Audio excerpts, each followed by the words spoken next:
Don't tell me about me. Stop telling me about me. Stop telling me about me. Stop telling me about me. Stop telling me about me. I don't need you to tell me about me.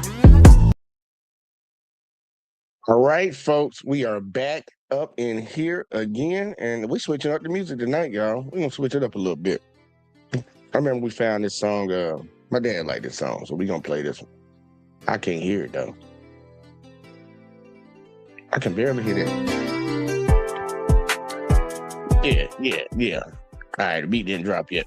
But either way, though, y'all, welcome back, y'all, to another episode of Let's Talk with Jay vs. Jordan. I am your host, Let's Talk with JVJ.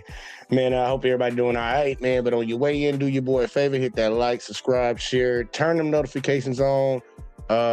Make sure you click all. Yeah, make sure you click all when you click them things, because we're trying to grow around here. Man, go ahead and say salute to Hurricane in the chat. Seen you up in here already. He always on time. He be ready. Salute to Hurricane. I'm gonna drop the link a little bit later in this video because some of y'all might have an opinion about this. But want to talk about something that was very interesting to me, because I had a conversation with a person the other day about it, and I remember having this conversation a lot when I was traveling like overseas when I was in the military. And there's a sentiment in America that these foreign people from other countries don't like us. They don't like us. And a lot of Americans can't fathom it. They don't understand why would even be possible. And then they just try to play it off like they're just hateful people and that's just their culture and all that. Well, a lot of people don't know what America has done to a lot of these other countries. And it's a lot of the ones that a lot of people like to travel internationally to. They don't know what America has done, especially throughout its wars. And we're going to go over a little bit of that tonight, y'all. We're going to go over a little bit of that and let y'all see some of the crazy things that this country has done, man. We gonna talk about it, and you might possibly, if you have a heart and you actually can think up here a little bit, you might understand why somebody might feel a certain type of way. That's kind of like people don't understand why certain black people in America don't deal with white folks. Like the white people just like, oh, why? And it's like, look at the history, baby. But if you don't know the history, we'll do one on that one too. But man, we about to get into it. Shout out to the Paint Explainer channel. The Paint Explainer channel for this one right here. Pretty much every major U.S. war crime in 20 minutes. So we should be able to get through this in 20 minutes. At least the first one, man. Shout out to his channel again, man. Make sure y'all go subscribe. And as usual, get your cigarettes, get your weed, get whatever you need, you know, because we about to go ahead and jump into this one as soon as I can find my cursor. All right, let's go and make this full screen. And then we don't need to have it sped up. Okay, it's back on normal. All right, we good to go, y'all. Let's jump into this first one. My Lai Massacre. On the 16th of March 1968, in the Vietnamese village called Sun Mai, U.S. soldiers carried out what became the largest massacre of civilians by American forces in the 20th century. Between 347 and 504 unarmed villagers, most of them women, children, and the elderly, were killed. Many women and girls, some as young as 12, were raped before being murdered. Bodies were mutilated, homes were burned, and livestock was slaughtered. Witnesses described women using their bodies to shield children, only for soldiers to fire into them. One ditch alone held more than 70 dead. Then, platoons went hut to hut, killing entire families, bayoneting the wounded, and throwing grenades. Soldiers later testified that their orders had been to destroy everything, leave nothing, and treat anyone still there as the enemy. One soldier intentionally shot himself in the foot to avoid taking part. A few, like Michael Bernhardt, refused to kill and later helped expose what happened. The massacre might have been even worse if not for Warrant Officer Hugh Thompson Jr. and his helicopter crew. Flying low over the village, they saw women and children being slaughtered, and at one point, Thompson landed between U.S. soldiers and terrified civilians, ordering his own gunners to fire on Americans if they kept killing. He personally evacuated survivors by helicopter, saving dozens. At first, the massacre was reported as a great victory, claiming that 128 Viet Cong were killed, and the unit was congratulated. Officers up the chain of command worked to hide the truth, but later on, when veterans like Ronald Ridenhour spoke out and journalist Seymour Hersh investigated, the world learned the real story. When photographs surfaced showing women, children, and babies piled in ditches, what happened could no longer be denied. In the end, 26 soldiers were charged, but only one, Lieutenant Calley, was convicted. He was found guilty of murdering 22 villagers and sentenced to life in prison, but he served 3.5 years under house arrest after President Nixon intervened. Medina, accused of giving the orders, was acquitted. Most others escaped punishment. Survivors, many of them children at the time, carried the trauma for decades. One recalled, "Everyone in my family was killed. They threw me into a ditch full of dead bodies. I was covered with blood and brains." Haditha Massacre. No. We're going to stop right there. Just think about how atrocious that is. So for any of y'all Americans that want to go over to Vietnam, don't get mad if the Vietnamese people don't like you because, they did that. And then nobody got in trouble, basically. One guy did 3.5 years of house arrest, and Nixon came in and said, nah, you good.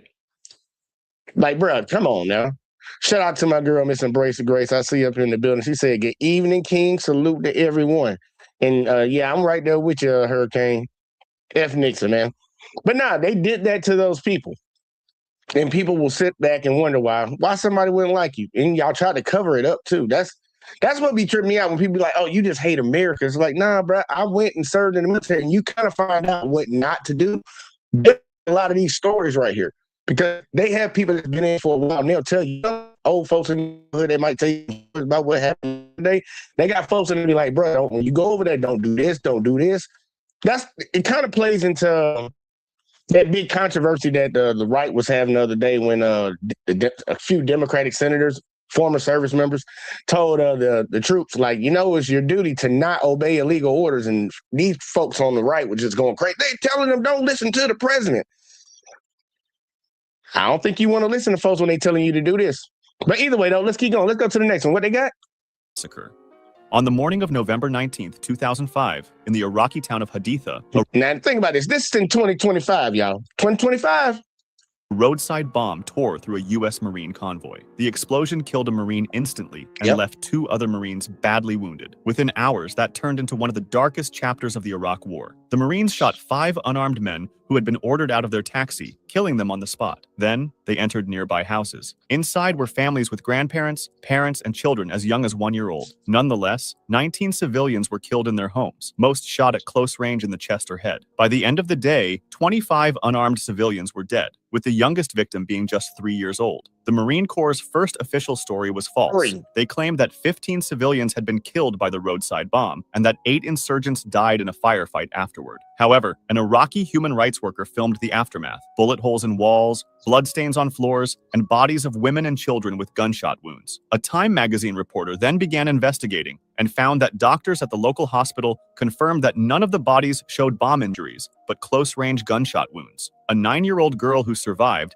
said she saw her grandfather shot first in the chest and then in the head, followed by her grandmother. Investigations stretched on for years, and at first, 8 Marines were charged, but case after case collapsed. Some Marines received immunity in exchange for testimony, while others had their charges dropped. By 2008, nearly all charges were gone, and the only Marine punished was Vuterik. He admitted to negligent dereliction of duty, lost rank and pay, but avoided jail. For many Iraqis, this outcome was unbearable, as families who had lost multiple relatives in one morning saw 6 years of U.S. military prosecution end without a single Marine imprisoned. Survivors called it an assault on humanity. Lawyers for the victims urged international courts to take up the case. Meanwhile, the U.S. military paid $38,000 in compensation to some families.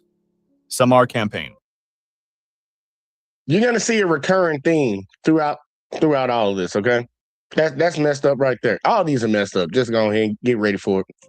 Kill everyone over the age of 10. Those were the words of General Jacob H. Smith during the Philippine-American War in what became known as the Pacification of Samar. His order did not apply only to armed enemy fighters, but to everyone, as he wanted to turn the island into, in his own words, a howling wilderness. The situation leading up to this was already tense, as just months earlier, Filipino fighters together with local townspeople had carried out the Balangiga massacre, where in a surprise attack, they killed 54 and wounded 18 U.S. soldiers. That's when the U.S. government sent General Smith to Samar. Now, I want y'all to understand that soldiers, the Filipino army, and their citizens in their country went and murdered 50-plus American soldiers. First, you need to ask yourself why they there. What are they doing? But, that happened. So let's see what the United States did. Well, it was 38. Okay, 38. My bad. I'm sorry. I don't know why I said 50-something. They murdered 38 American soldiers, and we care for all those lives that got lost. Let's see what the United States did in retaliation. Who made it clear that he wanted no prisoners and asked for everyone capable of bearing arms to be killed. When Marines asked him what exactly capable of bearing arms meant, Smith explained that it meant boys as young as 10 years old. Waller himself, the major leading these Marines, partly resisted these instructions, telling some of his officers not to target women and children. Still, over just 11 days, he reported that his men burned 255 homes and killed 39 people. Civilians saw their towns and food reduced to ashes. The number of deaths will never be fully known, but broader estimates suggest around 2,000 to 2,500 civilians were killed. 2,000 to 2,500 civilians in 11 days. Does that seem proportionate?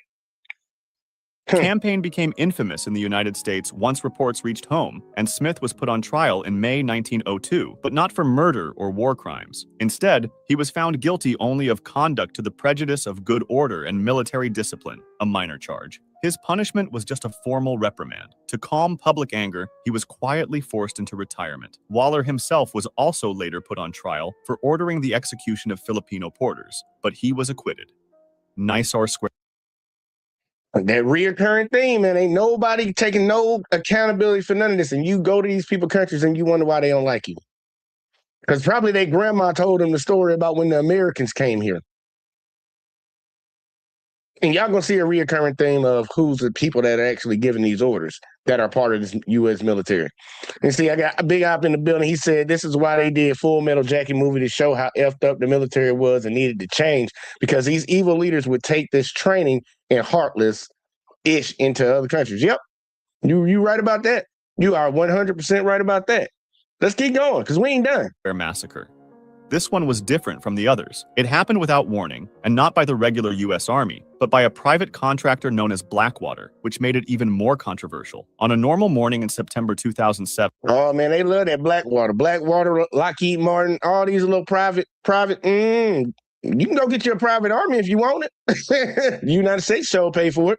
a Blackwater convoy drove into Nisour Square in Baghdad to clear a route for U.S. officials. Moments later, though, out of nowhere, they opened fire on Iraqi civilians. 17 people were killed and 20 more were wounded. Some were shot while still sitting in their cars. For example, witnesses described one small Kia with a mother and her adult son inside. The son was shot in the head, and the car kept moving forward and was riddled with more bullets before a grenade set it on fire. Blackwater claimed the convoy had been ambushed and that the guards fired in self-defense, but the Iraqi government called it an unprovoked attack. The State Department admitted that innocent people had been killed, and Iraq suspended Blackwater's license to operate in its territory and demanded accountability. Several investigations began, and a U.S. military report supported Iraq's version of events, saying Blackwater was at fault. The FBI concluded that at least 14 of the 17 people killed had been shot without justification. Some Blackwater guards themselves told investigators that the shooting was wrong. One guard even kept firing after others shouted for him to stop, until another contractor aimed his weapon at him to force him to stand down. The massacre raised questions about the role of private military contractors, and Iraq demanded punishment for Blackwater and pressed for compensation.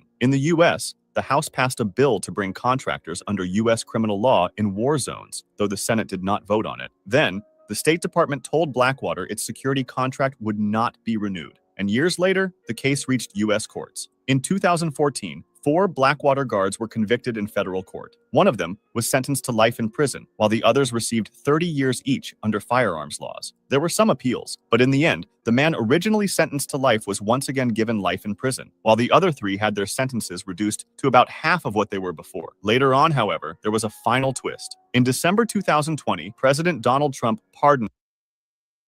Looky, who coming to the rescue? Looky at this shit. There was a final twist. In December 2020, President Donald Trump pardoned all 4 men. The decision triggered outrage in Iraq and harsh criticism from United Nations experts, who said the pardons violated U.S. obligations under international law. Abu Ghraib. Y'all think he care about that? Y'all think Trump care about violating any of that shit? Well, he just broke the law the other day. So pretty much no punishment. Spent a little time in jail for a little bit. He let you out. And you wonder why them people, they'll be sitting over there playing videos of them folks over there while we were in their country saying, death to Americans. And they're like, look, they're savages. But they don't tell you what Americans already done did to them. I talked to some of them people when I was over there. They let me know. Because I'm like, look, man, I'm just here doing my job. He's like, well, your people, well, they really pointed at the other folks that was part of my platoons and stuff. They weren't really pointing at the black folks. But it's like they done did some fucked up shit over here, and they'll tell you about it. They'll show you the wounds on their body. They'll tell the kids to come up and show you what the hell done happened to the kids. And these folks just let them get away with it every time. The photos from Abu Ghraib are widely known around the world for how disturbing they look, but the background is even darker. To the public, Abu Ghraib was a normal detention and interrogation facility, but it wasn't at all. Have any of y'all ever, because I know a lot of people might not know this actual place, have any of y'all ever watched Zero Dark 30? That's the place they talking about. If you ever watched Zero Dark 30, where that lady had to go over there and she would, there you go, right now. That's the place. Inside, there was sexual humiliation to lengths we can't go to for obvious reasons: torture, physical abuse, and rape. There was even the killing of Manadel al-Jamadi, whose body was packed in ice and later photographed with soldiers posing beside it. Look, The shock was look who in the picture. Look, who get joy out of this? Look at this. ice and later photographed. All I can say is that motherfucker don't look like me that did that shit. But you know, we're the savage ones, we're the evil ones, we're the ones, you know, all these motherfuckers smiling. You killing prisoners.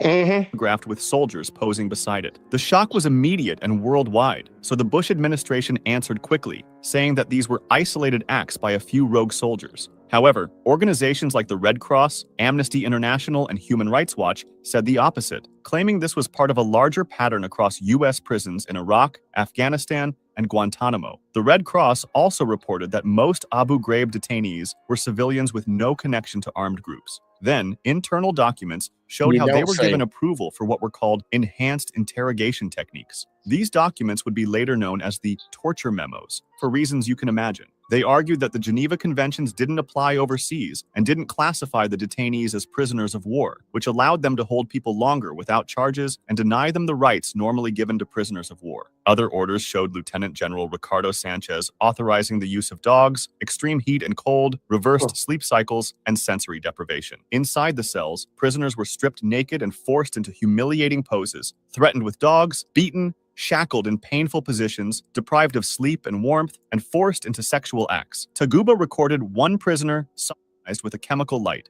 Detainees spoke of acid poured on their skin, being dragged by ropes tied to their genitals, and being mocked. Manadel al-Jamadi, whose death was ruled a homicide, never led to any criminal charges. At the same time, 36 detainees died in insurgent mortar attacks on the prison, which critics said violated the Geneva rule that prisoners should not be kept in active combat zones. In 2006, the Supreme Court ruled that the Geneva Conventions did apply, and 17 soldiers and officers were removed, while 11 were court-martialed. The punishments varied. One guy got 10 years, some 3, and others shorter sentences, or even just reprimands or demotions. External contractors, such as the company CACI Premier Technology, also came under scrutiny. Pretty recently, in 2024, a jury found them liable for conspiring with military police to soften up prisoners through abuse, awarding 3 former detainees $42 million in damages. Jurors concluded that CACI interrogated. Now think about this. I ain't even gonna hold you, y'all.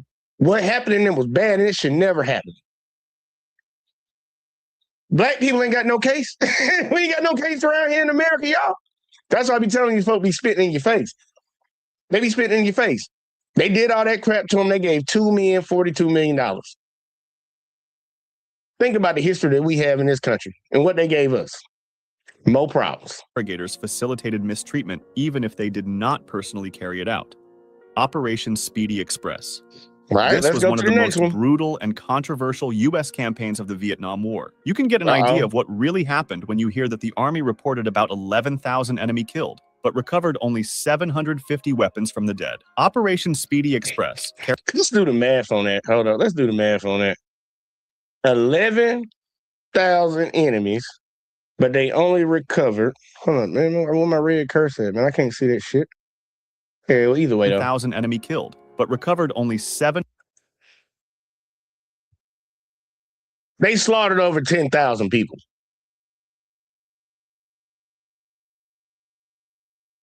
I guess it's just another Tuesday, and you know, being American, Fuck yeah, 150 weapons from the dead. Operation Speedy Express, carried out from December 1968 to May 1969 and run under Major General Julian Ewell, Look out. had the official goal of destroying Viet Cong bases, cutting supply lines, and re-establishing U.S. control over a region considered a stronghold of the Viet Cong, the Mekong Delta. On paper, the operation looked like an overwhelming success, considering that just 242 American soldiers died, while the enemy lost 11,000. With a ratio of 45-1, it looked like a decisive victory, but the numbers hid something darker. The fact that only about 750 weapons were recovered means that thousands of those killed were probably unarmed civilians. The Yep. Army's own Inspector General later estimated that between 5,000 and 7,000 civilians were killed during the operation. The campaign relied on overwhelming firepower, like helicopter gunships, artillery barrages, and fighter bomber strikes, in a heavily crowded region with civilians. This basically turned entire areas into free fire zones. David Hackworth, a highly decorated battalion commander, admitted openly, a lot of innocent Vietnamese civilians got slaughtered because of the Yule Hunt drive to have the highest body count in the land. And I bet his face was probably like that when he gave the order to go do it. That's why they made that video for folks nowadays. You can understand. I hope some service members are watching this. Some active service members are watching this. Like, that's why them people on the Democrat side gave y'all that video to say, look, don't obey no illegal order. That right there that he told them to do, that they went and did, that was illegal like a motherfucker. But, it's kind of like, like when the police do something, police do something to somebody, and they be like, yeah, we got an independent agency, no matter of fact, we'll just let the sheriff's office, the police, the local city police did it. We're going to let the sheriffs that also patrol around here investigate them. And that's what America keep doing. They keep investigating themselves. And what happens? I think the most we've seen right now is one person got 10 years. That actually served 10 years. But, he probably going to get pardoned by the end of this presidency right now. Yeah, that's probably a hurricane. That's probably exactly what he looked like when he gave the order. Yeah, I need all the bodies. Old Joker face looking on. Survivors and witnesses described whole villages wiped out, with civilians getting shot from the air as they tried to run. A Viet Cong commander later explained, most of the people killed were civilians, because civilians would run. We soldiers held our positions. Reports of atrocities began to surface in 1969, but they were overshadowed by the My Lai massacre, which we've just talked about. In 1972, Newsweek published an investigation by Kevin Buckley and Alexander Shimkin called Pacification's Deadly Price. They had interviewed villagers and studied hospital records. In one provincial hospital, they found that 3/4 of the civilian wounds treated came from U.S. firepower, not Viet Cong attacks. Their conclusion was that thousands of civilians had been killed during Speedy Express. No Gun Ri Massacre. Okay. In the summer of 1950, during the Korean War, one of its darkest tragedies took place at a railway bridge. Look, don't go to Korea and get mad. Them people in Seoul don't like you. Don't get mad at that. Look, we already uncovered what we at Korea now. We got the Philippines. We already did Taiwan. We did that other place that I don't think it was in it might have been a part of Asia. I can't remember. We uncovered a lot of places in Asia. I know that for sure. Near the village of No Gun Ri. U.S. commanders were afraid that North Korean soldiers were disguising themselves as civilians, so they ordered refugee movements to be blocked. Declassified documents later showed that some commands actually went even further, authorizing troops to fire on groups of civilians who approached. Then, disaster struck. As waves of refugees fled south from the advancing North Korean army, they reached U.S. lines. There, they were stopped, searched, and grouped near the railway tracks by No Gun Ri. American planes then shot at them. Survivors say ground troops soon opened fire too, driving them into the culverts and pinning them down in the bridge underpasses. Hundreds of South Korean refugees, mostly women, children, and the elderly, were caught under fire, and for 3 days, families screamed as they piled bodies on top of one another for cover, drank from a stream turned red with blood, and watched children die beside them. The death toll has long been debated, with survivors speaking of about 400 people killed, and U.S. veterans giving numbers ranging from dozens to several hundred. A South Korean government inquiry was able to confirm 163 people dead or missing by name, along with 55 wounded, and concluded that the real toll was likely much higher, around 250 to 300. Nearly half of the confirmed victims were children. For decades, the story was silenced, as survivors lived in fear under South Korea. Half were kids, y'all. Like, think about how sick you got to be in the head to first make that call, and then to be the motherfucker that gets that order and actually goes out and do it. But I know how they get it through people's minds. They brainwash these folks. It's the same thing that's going on right now, y'all. They always say if you don't know your past, you're doomed to repeat it. They probably demonized them, told them they were animals, savages. They doing all this terrible stuff to justify doing fucked up shit to them. They probably brainwashed them like that. Because, dude, when I joined during the height of 9/11. I mean, not 9/11, but the war in Afghanistan and Iraq. When I went over there, I had a mindset that these people were a certain type of way until I met them. I'm like, oh, that shit was some bullshit. The same thing they do to us in this country. Oh, they're so bad. There are all these criminals and all this. Man, majority of black people ain't in no prison. Not even 40% of black people in prison. But they tell you all as criminals when we commit crime.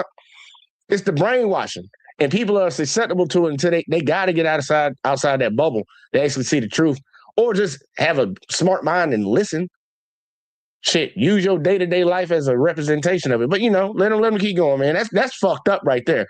Line them up. These people running from the North Korean army, trying to get help with the U.S. Army. Like, y'all already over here fighting these folks, and now we in the middle of this shit.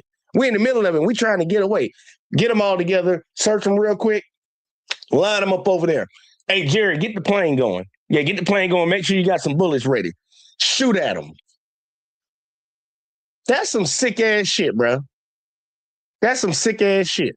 Korea's authoritarian governments. It was not until 1999 that the Associated Press exposed the story worldwide, interviewing survivors and U.S. veterans. The reporting won a Pulitzer Prize and forced both the U.S. and South Korean governments to investigate. The U.S. Army's 2001 report admitted that civilians had been killed by American air and ground fire, but claimed there had been no orders to deliberately massacre them. It described the killings as a tragic accident of war. President Bill Clinton expressed deep regret and admitted things happened which were wrong. Instead of compensation, the U.S. funded a memorial and scholarships, which survivors rejected. South Korean investigators, however, concluded that there had almost certainly been orders to fire, pointing to missing records, consistent testimony, and orders from the time to treat refugees as enemy agents. Later, more declassified documents strengthened the case. One was a letter dated July 26, 1950, from the U.S. ambassador in Seoul, reporting that the U.S. military had adopted a policy of shooting refugee groups approaching its lines. This and other incriminating records had been deliberately left out of the Army's official report. No Gunri also set off wider investigations in South Korea, uncovering more than 200 other cases of alleged U.S. killings of civilians in the early years of the war, including refugee bombings and mass executions.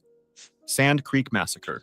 On November 29, 1864, troops under... Coming to America now. Coming to America. I'm going to tell you one that ain't going to make the list. Just take a wild guess which one that is. More than 200 other cases of alleged U.S. killings of civilians in the early years of the war, including refugee bombings and mass executions. Sand Creek Massacre. On November 29, 1864, troops under Colonel John Chivington rode toward a Native American camp of the Cheyenne and Arapaho people. Chief Black Kettle had moved his people there after being told it was safe, and he raised a U.S. flag with a white flag underneath it to show peace. Many of the warriors were away, and most of the people in camp were too old or too young to fight. Despite this, Chivington's soldiers attacked. Witnesses later described women and children being shot at close range, people cut apart with knives, babies killed, and bodies mutilated for trophies. One account told of a child wandering in the sand, while soldiers took turns trying to shoot him. Another described fingers and ears cut off for jewelry, and the body of Chief White Antelope butchered. By the time the killing ended, most of the dead were women and children. Chivington claimed that 500... But remember, the Native Americans were savages. They were the savage ones. Okay.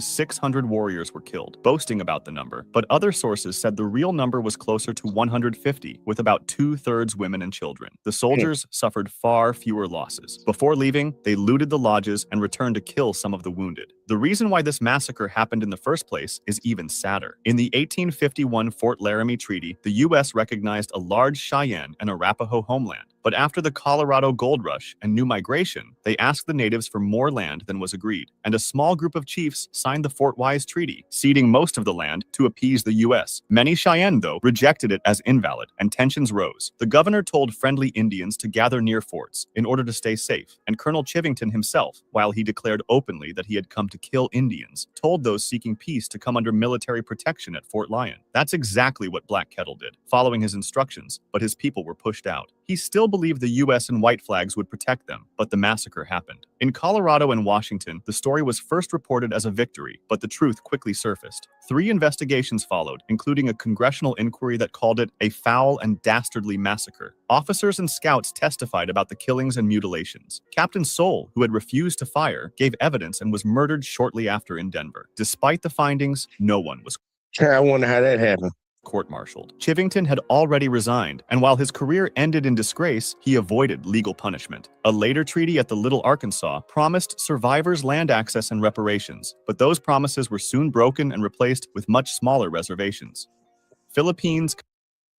It's just think about how evil do you gotta be? And these people, that's what I'm trying to tell y'all. I talk to my Caucasian brothers and sisters in America about how America is a little fucked up. You need to learn the history of it. They don't know these things. And the messed up part about it, they don't care to know these things. They don't want to hear about that shit. We worked hard, we fought, we're strong people, we're resilient, we did everything the right way, and that's why we have America. That's all they want to rock with. It's like, bruh, no, everything was stolen. You killed, what do you say, the devil gonna come to kill, steal, and destroy? Y'all put 2 and 2 together. I ain't say it. Concentration camps. During the Philippine-American War, concentration camps were used in Batangas, and one American officer described them as some suburb of hell. You'll soon understand why. Back then, General James Franklin Bell took command of U.S. forces in that area, and his goal was to starve the rebels and cut them off from any support. However, since there were many civilians there, they decided to put them into heavily guarded camps, as their homes, fields, and animals were destroyed. All civilians were required to carry identification papers, and anyone found outside the camps without them could be shot on the spot. Bell himself said neutrality should not be tolerated, which meant that everyone was either an enemy or a friend, and anyone accused of helping the rebels risked execution. Conditions inside the camps were catastrophic. People were packed together in crowded spaces with poor sanitation, which made diseases spread quickly. Cholera, smallpox, beriberi, and even bubonic plague killed thousands. Food was also scarce, and some soldiers described groups of men being forced to dig their own graves before being executed, with the excuse that keeping them alive would take food away from U.S. troops. Torture was also performed, such as waterboarding. The death toll was incredible. Between January and April 1902, 8,350 people died in the camps. In some camps, as many as 1 out of every 5 prisoners died. To calm public anger in the United States, the Army's top public relations officer tried to defend the camps. He claimed they were meant to protect friendly natives, feed them, and teach them better hygiene. However, this claim collapsed when reports from inside the camps surfaced, with letters from soldiers and witnesses. Wounded Knee massacre. And that's what I'm saying, man. Look, they will lie right to your face about things. Like right now, we're shooting these people off the coast of Venezuela right now, y'all, because they're smuggling drugs to the United States. But the funny thing about the times that we live in right now, we have technology. We have computers in our pockets, and we can actually look up. You can actually research and find out, okay, do they have drugs come out of their country? Yeah, they do. Where do their drugs normally go? Europe. Not America. They end up in Europe. What's the big thing they've been complaining about for the last couple of years because it started hurting their community? Fentanyl. Fentanyl. Y'all think fentanyl come out of Venezuela? Or does it come from China to Mexico and then into the United States? And most of the people bringing it to the United States are Americans. I'm just the same lies, bro. The same lies. But we got Kane up in the building. What it do, sir, man? What's the word, man? Chilling. You already know what it is. Shouts out to JVJ Network. Shouts out to everybody in the chat. You know what I'm saying? And just Hurricane JW2 on YouTube and Facebook, home of the HHN Special Report, Detroit After Dark, and a Fuck the Government podcast. Shouts out to everybody. That's right. Man, look, we gonna play this last one, and I'm gonna get your thoughts on some of this because this right here is just it's something. Massacre. Before sunrise at Wounded Knee Creek, cavalry surrounded the Native American band of Lakota and began collecting their guns. Tension grew as soldiers searched the people, and a deaf Lakota man named Black Coyote held onto his rifle, and during a struggle, it went off. In that instant, soldiers opened fire on the entire camp, even though most Lakota men had already been disarmed. The Army's Hotchkiss guns fired into the tents where women and children were hiding. In less than an hour, more than 250 Lakota were killed or fatally wounded. 25 U.S. soldiers were also killed. Survivors tried to flee, but they were chased and shot, and some soldiers finished off the wounded where they lay. A blizzard followed the massacre, and 3 days later, civilians gathered the frozen bodies and placed them in a mass grave. 4 infants were found alive, still wrapped in their mother's shawls. The Army removed Colonel Forsyth, who had led the operation, but later reinstated him. An inquiry criticized his tactics, but did not blame him. 19 medals of honor were then awarded for Wounded Knee. Native leaders and many others have condemned those awards for decades. These motherfuckers did this fucked up shit, then gave themselves. Dude, that's the highest honor that you can get in the military in America. Damn. Fired him, reinstated him, and then did what again? An inquiry criticized his tactics, but did not blame him. 19 medals of honor. 19. They gave away 19. I bet it was 19 to the people that did the most killing. Yeah. I bet they the ones who got it. Oh, you brought me some back. Okay, yeah, man. We gonna put in I'm gonna write you up to try to get you the Medal of Honor. This is crazy, bro. Were then awarded for Wounded Knee. Native leaders and many others have condemned those awards for decades, but most recently, in 2025, the Defense Secretary announced the medals would not be revoked. If you you don't fucking say. So Trump again, right? Trump again. That's his department. We're not revoking those awards that we gave to those men that slaughtered your people. Why would we do that? Why would we do that? They were savages. That's what they're gonna say. They were savages. It's amazing. These people are in government. They know what the hell happened. They have all the documentation, and they still run with this. They still run with it, man. But give me your thoughts on some of that crap right there, because I know there's a lot of Americans that don't know nothing about that, and they travel abroad, and they just can't understand. They can't understand why people from other countries don't like them. Like, give me your thoughts. Man, that shit is some history for your ass, Paul. It's like shit, you know, I watched that channel too. I watched it for like all the you like when he come on the secret societies and all the other shit, cause he got like a long list of shit they be going through. Yeah. But like when it comes to all the massacres and the atrocities, man, this country needs to be under military tribunal for crimes against humanity, man. Like, Jesus. The body count. Dude. It's like Old Testament level body count. It's just like, Jesus. And it's crazy that they didn't even throw in the atomic bomb in there. Like, there's a lot of other ones that he didn't cover. Those just the ones that he did cover. Y'all, the dropping of the atomic bomb twice, bro, that's a war crime right there. You know how many people, they don't know how long it took for that country for Japan to actually even recover just a little bit from that shit. 40 something years, because they came back and they boomed out with anime. They had a nice little motherfucking entertainment shit. You know, they came back with that, and you know, they took over the 80s and they flooded their shit over here in the 90s, and we became fans ever since. Bro, this is some. Yep. And look, and I'm about to make it even sicker, bro. I'm gonna make it even sicker, just so y'all see exactly what I'm talking about, y'all. It's about to get about to start the American Holocaust. You about to start the American Holocaust with a Trail of Tears. What you want? Oh no. We gotta. I'm just gonna stick with American military and the things they do, and pretty much I'm gonna stick to that group of people that, you know, keep telling everybody else in the rest of the world how bad they are and the things that they do is wrong, but you know, they don't want to talk about their history. Well, we're gonna talk about it. We're gonna talk about it. We're gonna talk about how they experimented on people, man. What? Wait, so the Tuskegee experiment? It's a part of it. A lot of people don't know. A lot of people don't know nothing about it, man. Here you go. We about to jump into this. Shout out to Vanna. I'll see you in the building. Vanna Black said, "What's up to you and me?" That's what I'm talking about. But yeah, man, we gonna talk about it, man. And I want y'all to see who the people doing this shit. Just pay attention. San Jose Project. The San Jose Project was conducted by the U.S. military and involved the testing of various chemical and biological agents on human beings. The project was rooted in the Cold War context, where the U.S. was focused on developing and evaluating chemical and biological weapons. San Jose Island was selected as a remote site for these experiments to keep them away from public scrutiny. The chemical agents tested included nerve agents like VX and sarin, blister agents such as mustard gas and lewisite, and certain biological agents. Military personnel and, in some cases, local civilians participated in the tests, often without being aware of their involvement. Many soldiers were led to believe the experiments were part of training or safety procedures, and some felt forced to participate. Participants were often chosen based on their race, since the military thought that people with darker skin might be more protected from the harmful effects of the chemical agents. Participants in the San Jose Project were exposed to That ain't what they thought. Yeah, no, That they ain't lie what like a they thought. motherfucker. That That's ain't what they thought. That's what they told you they thought.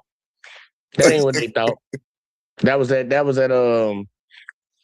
pretty much what they was acting on was this right here. Don't let the liberal media tell you how to think and feel. If you have hate in your heart, let it out. That was them letting that hate out. That was them letting that hate out right there. That's what that was. chemical Yup. agents in many different ways. They breathed in the gases, had them touch their skin, and in some cases, even swallowed them. When these agents touched the Dang. skin, they could cause blisters right away. For those who inhaled the gases, serious breathing problems developed, like coughing, wheezing, and long-term damage to their lungs. Many people also suffered from painful skin injuries, such as burns and rashes. There were also mental effects, with some individuals experiencing memory loss, trouble focusing, and increased anxiety. One of the biggest problems with the San Jose Project was that the participants didn't give informed consent. Many of them didn't understand the risks of being part of the experiments. After the tests, the US government often tried to hide the results and the health issues that the participants had. Those who got sick from the experiments didn't initially get any help or money for their health problems because the project was kept secret. The Tuskegee Project.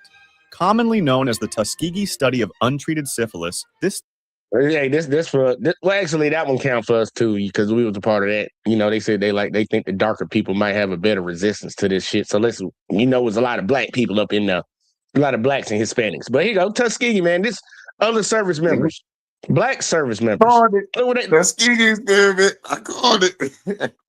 look what they did to them.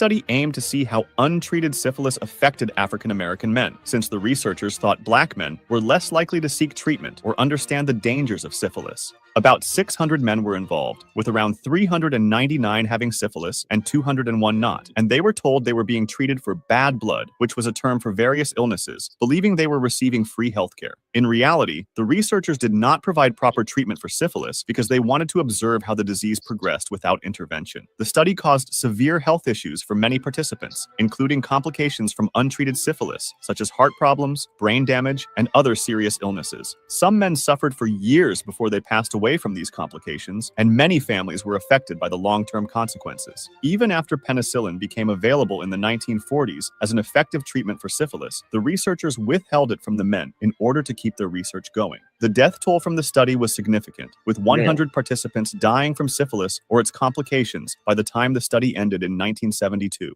Additionally, 40 spouses of the infected men contracted syphilis, and 19 children were born with congenital syphilis as a direct result of the study's unethical practices. The unethical practices of the study only came to light in 1972, when a whistleblower exposed it to the public, causing national outrage and the immediate termination of the study.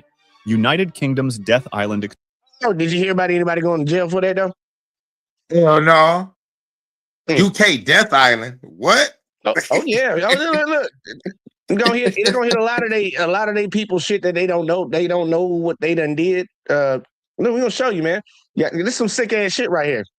But with the Tuskegee thing is you lying to them, telling them they got bad blood.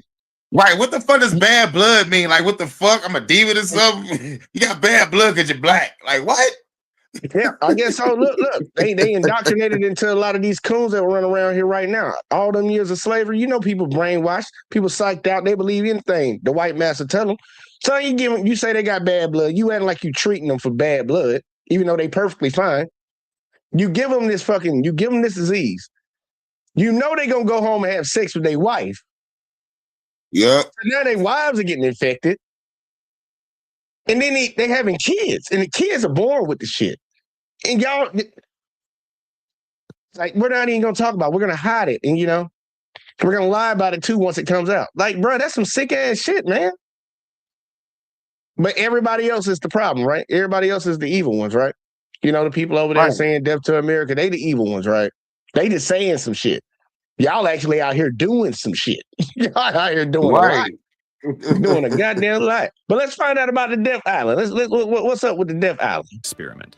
Also known as the British Biological Warfare Tests, its goal was to explore how germs could be used in warfare and British special military operations. You don't say. The British government conducted these experiments on remote islands, particularly Grunard Island and St. Kilda, and one of the most significant tests involved anthrax, an extremely deadly bacteria. Oh. This series of tests was Hey, yo, conducted as pause part that of real Operation quick. Vegetarian. Hey, yo. Remember the motherfucker Chappelle show? He was like, "Is anthrax bad?" Yeah. He was in the motherfucking bell room. Charles, anthrax, man. Motherfucker face full of powder. Just sniffing it all in it, teeth and everything. I'm like, bro, this is crazy, man. This is some sick stuff, man, and people need to know their history, man. Because if you don't know With what you're doing, repeat it. anthrax. They thought they was crazy. slick with it because they doing it on an island. It was like, yeah, nigga, anybody go see us? Y'all niggas think y'all slick. And look, and if everything was on the up and up, why you hiding it? That's what I Exactly. was saying. That's what I be saying about this Epstein stuff. I'm like, look, if everything's on the up and up, why you hiding it? I'm trying to do his hands right now. I'm trying to do his little hand thing. Why you hiding it? But you know, dummies gonna be dummies and keep following. And look, it might be genetic. I don't know. Let's just keep going because they ain't done. An ultimately unused plan that called for the dispersal of linseed cakes spiked with anthrax across the German countryside, aiming to infect German livestock and thereby cripple food supplies. In 1942, the government began by releasing doses of anthrax spores on Grunard Island to see how they spread and affected living beings. This release caused severe contamination, making the island uninhabitable for both people and animals for many years. Military personnel were manipulated into participating in these tests, believing they were part of regular training exercises. After being experimented on, most soldiers later reported serious health issues, including breathing problems and serious skin infections. The British government also tested other germs like brucellosis and tularemia to examine how they affected animals and humans. Nazi twin experiments. During World War II, the Nazis conducted experiments on twins in concentration camps, especially at Auschwitz. Dr. Josef Mengele, a German doctor known as the Angel of Death, led these experiments. He was fascinated by twins Angel and of believed Death. studying them could reveal important information about heredity and genetics. Mengele's experiments were often brutal and You deadly. gotta have a He performed dog-ass surgeries ego to without have that name. anesthesia, amputating limbs. Dude, for real. And look, you got to be one sick individual to be doing any of this shit that we're hearing here, y'all. Like hell is hot for them motherfuckers. They are. I ain't got to tell them. They already down there. They know. If it's there, they down there. If that's a possible destination, that's where they at. Because this is some sick ass shit. And removing organs. For example, he injected one twin with a disease, keeping the other twin healthy to compare their reactions. Some twins had their limbs broken to see how their bodies healed. Mengele also tested how much pain a person could endure and tried to make artificial Siamese twins by sewing them together without anesthesia. In addition to surgeries, Mengele conducted painful experiments on the eyes of twins. He injected dye into their eyes to try to change their color, which often led to permanent damage or blindness. Mengele also measured and photographed the twins to study their physical features, as he was interested in ideas of racial purity. Approximately 1,500 sets. That eugenics shit. Jesus. This nigga was the first human centipede guy. Talk about motherfucking sewing people together and shit. Get the fuck Oh look, out of here. look, he might not even be the first. Because guess what? This is just number 3 on the list. We got a few more to go. It might be damn. It might be somebody on here that predate his ass. We gonna see. Because I know the Romans used to do some sick ass shit. Of twins were involved in Mengele's experiments at Auschwitz. Of those, only about 200 survived the war. Many twins were separated from their parents when they arrived at the camp, and families were often torn apart. After the war, many survivors dealt with long-lasting psychological and physical health problems due to the trauma they experienced. Unit 731. During World War II, Japan conducted human experiments through a secret unit known as Unit 731. This unit operated from shit. 1937 to 1945 in occupied China and was led by General Shiro Ishii, focusing on biological and chemical warfare research, and carried out experiments on thousands of people, including Chinese civilians, prisoners of war, and children, infecting them with diseases like anthrax, plague, and cholera to study their effects on the human body. For instance, researchers infected individuals with plague bacteria to observe how the disease progressed and to document its symptoms, as well as performing vivisections on live subjects without anesthesia to examine their organs, blood, and bodily functions in real time. Victims were also subjected to extreme temperatures, with some frozen, to assess the effects of cold exposure, and others exposed to high temperatures to observe heat-related illnesses. Experiments were conducted using various weapons, where subjects were shot or subjected to explosives to study the impact on human anatomy. Some subjects even hell? underwent starvation and dehydration to examine Throwing the effects grenades of these at conditions niggas. on health. Moreover, some people were deliberately infected with diseases like syphilis and gonorrhea to study the effects and progression of these infections without treatment. In one particular I know who they got something in common with. Damn, bro. Let me blow your arm God. off and see how your body deal with it. Right, What? like, what? Y'all niggas sick. This some sick Dog, ass they shit gave right me an here. order, dog. They gave me an order. They gave me Man, an look, order, this- dog. Yeah, that's hey, look. I'm just following orders, bro. Jesus I'm like, Christ. nigga, This is really discharge brutal. me. Bruh, you can throw me in prison because I know that's gonna be the first thing they do. They're gonna try to lie and say you just disobeyed the order, but them like when it come down to it, or what the order was, I go do some time in the bridge. Last nigga got shot in the snow. We was like, yo, man, I ain't doing that shit. Bye. It's like for real. This shit right here, man. And they said the one guy in the first video, he shot himself in the foot. He Yo, I intentionally ain't shot doing himself in the foot. Like I ain't doing it, bro. Nigga turned to Little Wayne. Motherfucker done Nigga shot turned me to in Little my Wayne foot. real quick. Like for real, bro. This shit crazy, man. I'm gonna let go ahead. Hiroshima, whatever your name is. set of experiments, subjects had their organs removed and were then kept alive to observe the consequences of such surgeries. Additionally, many were subjected to exposure to extreme pressure, simulating conditions found at high altitudes, which caused their bodies to suffer severe physical trauma. The number of deaths resulting from these experiments is believed to be in the tens of thousands, as I many can believe victims it. were killed after the experiments to eliminate any witnesses. Approximately 3,000 people were directly involved in the experiments, but the total number of victims may have been much higher. After the war, some members of Unit 731 received immunity from prosecution in exchange for providing their research data to the Allied powers. Human vivisection So the United States and everybody else had a chance to actually hold these people accountable for their shit, but you did. What is that? in exchange for providing their research data to the Allied powers. What? I know three flags over there. I don't know that fourth one, but I know I see America, I see Britain, and I see China. I don't know who that is. Is that France or something? Did France shit used to look like that before or something? Dang, I gotta go back to my chest. chess fucking app. I gotta go back to my chess app and find out that country again because I'm going against everybody around the world and shit. I think it might be I don't France. know who that I'm is. sure.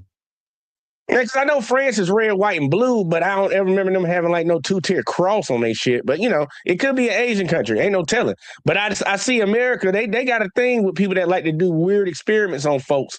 They like to bring them. You know, we'll give you immunity. Give me all your data though. We ain't gonna harm you. We ain't gonna do nothing to you for you murking all these people. Because you know, even though we're the righteous people of the world, you know, we supposed to be the world police and shit. Yeah, that actually is Canada. That might be actually old Canada. It could be. I don't know. It could be. Ain't no telling, man. But yeah, that's kind of fucked up that y'all didn't punish these people for what they did. But I guess look, you wouldn't want them to do unto others as you would have them do unto you. And we know that they've been doing shit to other folks too. So they ain't finna do nothing to you for that. Just give your data because we're gonna use it later. That's kind of fucked up. That's kind of fucked up. Let's keep going, man. I think we got three more on this list. Human vivisections in ancient Greece. Oh, I knew it. I knew he was gonna get out here. I knew he was gonna get over here. We gotta get to ancient time. Let's see what these ancient folks did. Ancient Greece saw the practice of human vivisection, which involved performing surgeries and dissections on live subjects, primarily for medical research and education. This practice was notably advanced by figures like Herophilus of Chalcedon and Erasistratus, who conducted their work under the auspices of the expanding field of medicine. Herophilus is often regarded as the father of anatomy. He conducted vivisections on condemned criminals, providing a rare opportunity to study the human body in real time. During these procedures, he would dissect the body while the subject was still alive, allowing him to observe the functions of various organs. For instance, he is said to have examined the nervous system by cutting into nerves and watching the resulting muscle contractions. He also conducted experiments on the brain, removing it from the skull of a living person to study its structure and connections. Erasistratus, a contemporary of Herophilus, also engaged in vivisection to deepen his understanding of human anatomy. Took somebody's brain out their head while they were still alive. Think about how crazy that is. They were still alive. So you sawed Oh my God. you I can't sawed think their about head that. off. This person was alive, y'all. He sawed their head off and took their brain out. They were still alive after he sawed their head off. Yeah, How's that managed to? How's that possible without the motherfucker dying of sheer shock? You would think. They probably made him drink a lot of wine. I don't know. I don't know, man. I don't know what they had back in the day, bro. I don't think these people was human, dog. But these motherfuckers was made out of clay. Looking like how they motherfuckers said they was made out of clay or something. These motherfuckers could have been motherfucking going through this shit. Bro, this is some I understand like getting cut open and the guts all bleeding and shit, but with the brain shit, I don't know. I don't know. This some next level. This some next level stuff, and that's why I laugh when I see certain people come around and try to condemn what somebody did. Y'all shoot each other, bitch. Y'all cut people heads off while they alive and take their brain out. And sew people together on some human centipede shit, making chimeras and dragon ants and shit.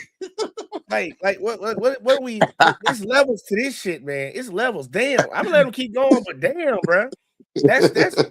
Anatomy. He performed extensive studies on the heart and the vascular system, where he would open the chest cavity of live subjects to observe the beating heart and the flow of blood. During these experiments, he often severed veins and arteries to direct. Picture somebody opening your chest with a knife and you alive. Right. I know people that I know people that can't take getting a shot at the doctor's office. That little needle going into your arm, giving you a shot. This man was cutting people's chests open. While you alive. God damn. He was perfect. In the name of science, man, I think you just had a little, okay, whatever. Cutting arteries and stuff, okay. Observe blood flow, leading to significant blood loss and trauma from the subjects. Erasistratus aimed to determine the role of blood in the body, and his methods often resulted in gruesome scenes of suffering as the subjects writhed in pain during these invasive procedures. I bet they did. The Kamera was a secret laboratory established by the Soviet Union during the 1920s, whose main goal was to develop an Okay, that was the Soviet, so that wasn't China. I'm sorry, China. Soviets. Oh, that's Soviet Union. Yeah, that's a Soviet Holy Union. shit. That wasn't China, y'all. I don't know my maps. I mean, I don't know my flags. Honestly, I don't really give a fuck about knowing nobody flag. But either way, though, okay, Soviet Unions, what y'all did? Traceable poison that could kill enemies without being detected in autopsies. To achieve said goal, researchers at Kamera focused on various types of poisons, including ricin. Oh, and look at that name. You said they were trying to make what? I thought they was going to talk about the animal that's mixed with the other animal, but like they named they shit like after the mixed breeding animal, I guess. Now, I'm about to say, I know that ain't how you spell it, but they spell shit differently than how we spell it in America. So that might be how you spell chimera. But I just saw a little similarity to it. Maybe that's where it came from. But either way, I'm gonna go back a little bit. Let's go. They studying nerve gas. That's what I'm thinking they're getting at right now. Focused on various types of poisons, including ricin, strychnine, and botulinum toxin. Many of the victims were political prisoners, dissidents, or other people who were seen as threats to the regime. Researchers would begin by injecting victims with ricin, which would cause severe stomach pain, vomiting, and very often the death of the victim. In addition to injections, the researchers also tested poisons mixed with food or drink, which allowed them to figure out if they could kill without raising suspicion. In one specific case, a person was infected with botulinum toxin, which caused paralysis and made it impossible to breathe. As the victim was struggling and fighting for their life, the researchers simply observed closely, taking notes of their findings with no intent of helping the victim. Camera scientists. That is some sick ass shit, bro. Just watching them die in front of them, like that's some grimy shit, son. Like, this nigga's evil, man. That's evil right there. That's the only word used for that. That's just straight up evil, bro. Also tested combinations of different poisons, such as strychnine and morphine, leading to convulsions and agonizing muscle spasms. Victims could experience violent reactions, with seizures lasting up to 15 minutes before succumbing to a fatal dose. Moreover, some 15 subjects minutes? were placed in complete isolation, enduring extreme conditions in order to determine how fear and stress would boost the effectiveness of poisons. The laboratory kept detailed records of the experiments, noting that over 90%. Man, look, that sounds like some stuff that they do. Like that's kind of like similar to what they do on Hunter x Hunter. I don't know if any of y'all ever watch Hunter x Hunter, but like everybody has a power. They figure out they train their own powers up. But Yeah, that's right. They can make their power even stronger if they tell you exactly how their power works. They wanted to see how much stress and high blood pressure, whatever the hell was it gonna speed up the drug? So I'm like, so when you were telling them that you was about to kill him, you telling them we just gave you this drug, man, you about to die, just to see him freak out and see if it killed him faster. Tell him you giving him a drug after we restrain him, and don't tell that motherfucker. Let's see who die first. Man, that shit wild. These experiments are wild. Dude, these some sick ass people. Of the subjects did not survive the tests. The Aversion Project. The Aversion Project was a secret program that aimed to convert homosexual individuals to heterosexuality. go. The South African government believed homosexuality was a mental illness, leading them to implement extreme. And don't nobody get South Africa mixed up with the black folks, because the black folks ain't ran South Africa during this time. So don't try to do that. That wasn't on the black people right there. That was them Afrikaners, the descendants of the people that Trump just let into the country. Them folks that, they saying he let they descendants over here. These people. Yeah, these people, not the black folk. Measures to change the victim's sexuality. One of the most disturbing methods was electric shock therapy. In this procedure, victims were shown images of men while being administered painful electric shocks. Some reports indicate that victims experienced over 150 shocks during a single session, leading to severe burns on their skin. Another horrific method was chemical aversion therapy, which used the drug apomorphine. Man, they had them folks in there yelling like that black dude at that church. I'm not gay no more. I like women. Damn, bro. They got these people sick, bro. They some sick ass motherfuckers, bro. 150 shocks in one They session. could have just gave a nigga a prostitute, and the nigga probably could have been cool. Like, damn, man. And why you care about that? Why is that your problem? Because we need soldiers. We don't want no fairies. We need soldiers. About to draft a nigga one day. All right, man. Well, look, we got the revolutionary in the building. What it do? What's up, man? I gotta get What's your good? thoughts on this shit right here, man, because this is a little sick. Yeah, and I mean, and remember, I don't know if y'all are familiar with Dane Calloway, but it's like if I'm a big fan of like. Now, I think maybe Tyreek is taking it too far, and I think he might be an agent. But, we have to delineate from like Africans were colonized when we were enslaved. So, and we're different people. So, Africans are more docile people. I mean, think about in the 60s how the Black Panthers would have stormed on that compound and just like, what's going on here? With guns and stuff. Africans just take it, So, I think that they have a lot to, because how you have a whole continent of 50 countries and you just let the white Europeans just come over there and just do whatever they want. Probably because they didn't really have countries at that time. They were still tribal. They had tribal leaders and stuff, and they were still fighting with each other just like everybody else around the world. So it was kind of like sliding here, like like the Navajo, the same way they did the Indians, how they slid in on them. It's like, yeah, we come here in peace or whatever, we're gonna be cool with y'all and stuff. Y'all don't like them, right? All right, let's get together and fuck them up. We're gonna take them people though, we're gonna take them. What else, we eventually gonna come back for y'all too a little bit later, but we ain't gonna tell y'all that right now. We're just gonna let y'all wait on that. Y'all will figure that out in a little while. I think that's how that went. I don't think it was like a united front to fight. Yeah, this shit. and even Napoleon Bonaparte said history is a bunch of lies. The victors of war have agreed upon. Mm-hmm. Yeah. Salute Armchair Revolutionary. What's good, bro? What's good, man? He hit that one on the head right there. No, let's finish this one out right here. I think Go this ahead. might be the last experiment. I think maybe. This drug caused severe nausea and forced vomiting, while participants were shown graphic images of homosexual acts. In some cases, victims would vomit uncontrollably, sometimes even choking on their own vomit. This was designed to link feelings of nausea with same-sex attraction. Survivors of the Aversion Project reported enduring a range of psychological effects. Some victims experienced flashbacks, extreme anxiety, and depression. Reports suggest that a Damn. significant number of survivors suffered from post-traumatic stress disorder, PTSD, with some attempting suicide after their experiences. Estimates suggest knew that that was gonna hundreds happen. of people underwent these treatments. Say it again. I said I knew that was gonna happen. The self-deletion part. I'm like, yeah, they have to wait. There's like, yep. I knew that was gonna happen. They're like, oh, yes. Just picture And he somebody jump off a did- building. a group of Like, people oh, did this shit. shit to you, and you can't do nothing, and you can't get no recourse from this. They did this shit to you, and that's it. Now go Yup. live your life. It's like shit. Some Right. people they gonna psych the fuck out. It's like what? Nobody trying to help you. Even I've seen people that actually done got help from being abused and stuff, and they still go do that shit because the mental toll on them is just so strong. Like everybody ain't built like that, man. Everybody ain't built to go through a whole bunch of shit and be resilient. Some people just check out. It's like I'm done. Yup. I had this beef. Yeah. Suffered Oh my bad. Hold on. Go ahead. No, and real quick, I don't want to stop your video, but No, I you had a good. beef Go with ahead. a YouTuber. I would do live stream with anybody that's willing to have me on their show, and he was a small YouTuber claim he's a men's rights activist, right? Old white man, right?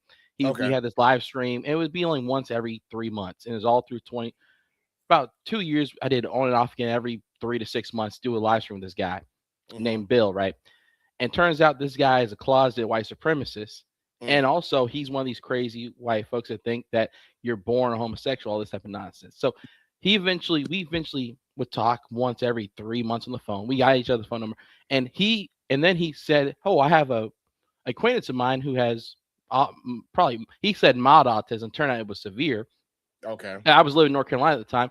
I'm living in Fayetteville. He's in Raleigh, the capital. It's only an hour drive away. I went to go see the fool. That friend of his one time in Raleigh, North Carolina. Dude is 45 years old, living with his mama, never had a job, and gets a little crazy check, and so mentally handicapped he doesn't even know how to have his own bank account, knows not even how to drive a car, and maybe, of course, never been with a chick or nothing like that. Yeah. That's the whole thing. Yeah, that's all. So this guy, but this guy had an audacity, even though he's in this fucked up situation, he had the audacity to say Negroes are the dumbest people on the planet, then whites are the middle, and then Asians are the smartest. I'm like, dude, did you get that from a 90s sitcom or some stupid book? That don't even sound.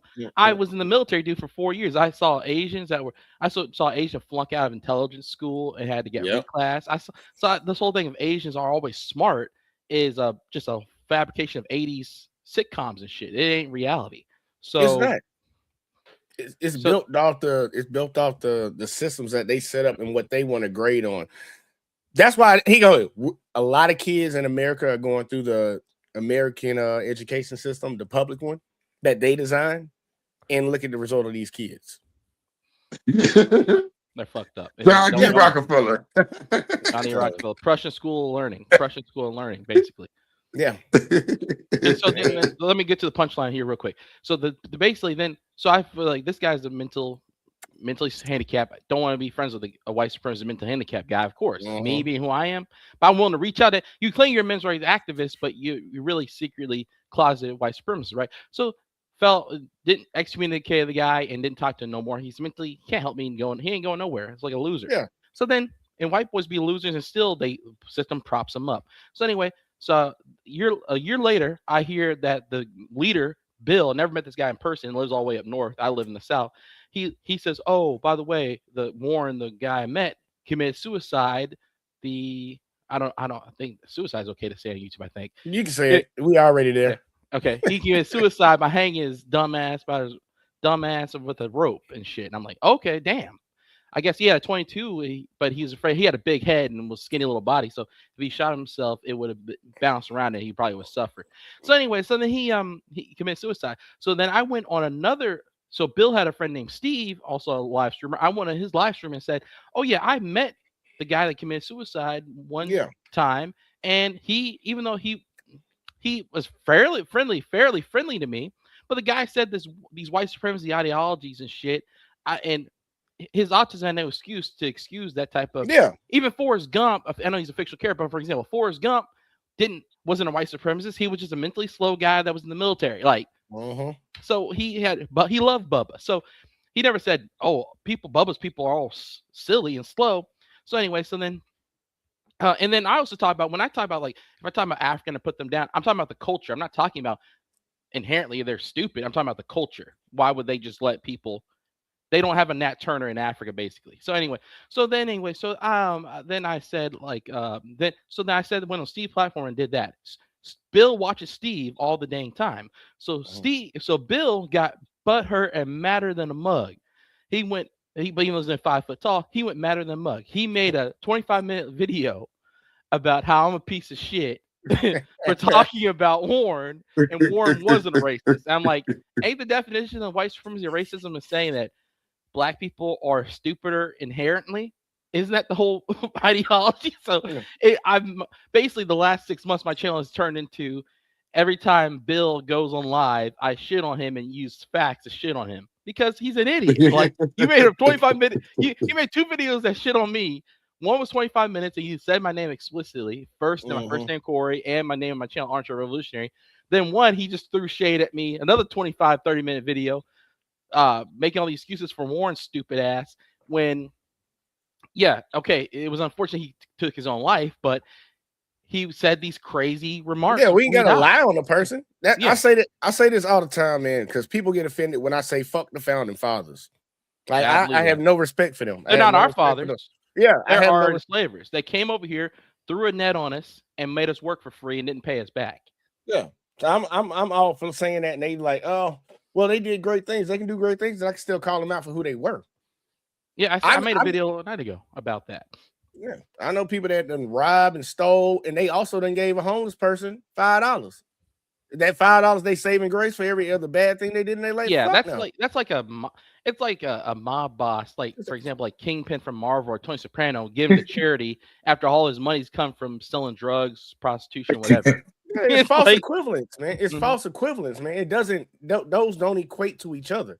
Just because this evil person who was evil majority of their life did maybe 1 or 2 or 3 good things, that does not take away the evil that they did. No, it doesn't take away from it. But some people want you to believe that. The example I made on my video last night, I couldn't say that. I said the JE Dubs, I was going to say, they have this event from 80 years ago that they say that they won't let go. And I'm like, well, black people were enslaved in this continent for 2 centuries, and then Jim Crow after that, and were never paid back. But yet they can have museums and they can have scholarships because of one event that happened only for 5 years in a different country.